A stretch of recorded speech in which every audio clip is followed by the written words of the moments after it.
bonjour. Je me présente, Denise Godin-Dosti. J'ai été présidente de l'Association des gens d'affaires de Soulanges de 2001 à 2003.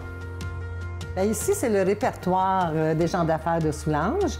Donc, je me suis référée qu'en 2002, bien, nous avons souligné le 10e anniversaire de l'Association des gens d'affaires.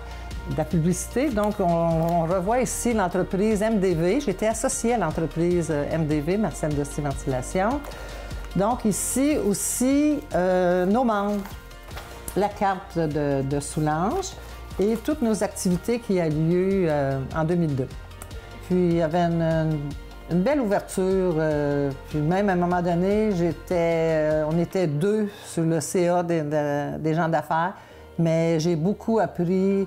Il y a eu des personnes que c'était mes mentors sur le conseil d'administration, puis des gens très sympathiques et accueillants. Mais je dirais que l'Association des gens d'affaires a été pour moi une école aussi. On apprend beaucoup de choses, on côtoie des gens intéressants. Puis déjà à ce moment-là, je peux vous dire que je m'étais dit qu'un jour, je serais mairesse. Puis j'ai relevé le défi. Bonjour, je suis Jean-François Blanchard. J'ai été président de la GAS de 2003 à 2005. Bien, il y a eu beaucoup de folie dans ces moments-là. On a eu beaucoup de plaisir. On a fait tout ce qui était imaginatif et créatif. On a eu des choses comme... je ne sais pas si durant mes années, mais le fait qu'on a fait un déjeuner causerie dans les allées des fruits et légumes de chez Marché Métro Fordham à Saint-Zotique, chez Charlie. On avait aussi les bonnes années avec Sylvain Bellil. On faisait les soirées vin fromage et on en mettait plus que qu'est-ce qu'on avait comme budget. Mais ça, on adorait ça et ça se faisait très bien. Il y a également, qui me revient en mémoire, les fameuses cabanes à sucre à laquelle on honorait ou on présentait des entreprises d'une façon loufoque avec Stéphane Hamel. Et c'était des années délirantes, là, avec les fameux shooters au sirop, les shows de genre chez Marc Besner, et tout le monde participait. Soulanges, nous, le groupe de la GAS, au-delà de 30 ans, a grandi avec la prospérité ou la croissance démographique, la croissance économique de Soulanges. On était à ce moment-là très, très fiers de participer à ce grand développement économique-là. Et Soulanges a pris sa place. Mon nom est Walter Traverse-Terre. Je suis ex-président de la GAS des années 2005-2007, dans ce coin-là. Là.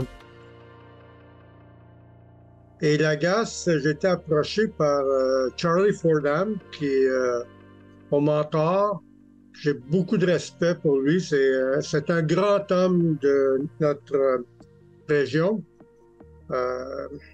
Il ne faut pas n'oublier d'autres. Il y a Vianney Lalonde, il y a Sylvain Bellil, Jean-François Blanchard, qui est encore très, très actif, Lucie Charlebois.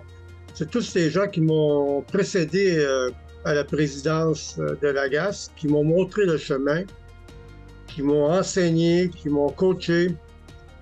Et c'est venu un point que c'était mon tour de prendre les rames puis mener la chaloupe. C'est pas un grand bateau, c'est quand même, on était quand même, 120 membres, là. Ça fait du monde quand même. On avait, comment dire avec le Québécois, une grosse poche de dossiers. Il y a beaucoup, beaucoup de dossiers. Il faut que j'en nomme quelques-uns. Je ne peux pas en cibler jusqu'à... on va dire la 30. Le tunnel en dessous du canal. En parlant du canal, on a sauvegardé le canal. On a fait des cartes routières. Après ça, on a été impliqué dans la halte touristique routière à l'entrée du Québec venant de l'Ontario. L'arrache-pied d'un coulisses pour le futur hôpital de Vaudreuil-Soulanges. Les belles conférences de presse, les belles annonces. Il y a toujours du travail d'arrache-pied dans les coulisses qui se font des fois pendant des années. Des années, hein? Je peux vous le dire, des années. Et c'est pour ça que les gens d'affaires, mon message aux gens d'affaires, c'est OK, il faut regarder son entreprise, mais il faut aller au-delà. Et il faut s'impliquer. Let's go. Fonce. Faut pas avoir peur. Même si on n'est pas sûr de quelque chose, on va l'apprendre sur le tas. Moi, j'ai appris beaucoup de choses sur le tas. Et ça fonctionne.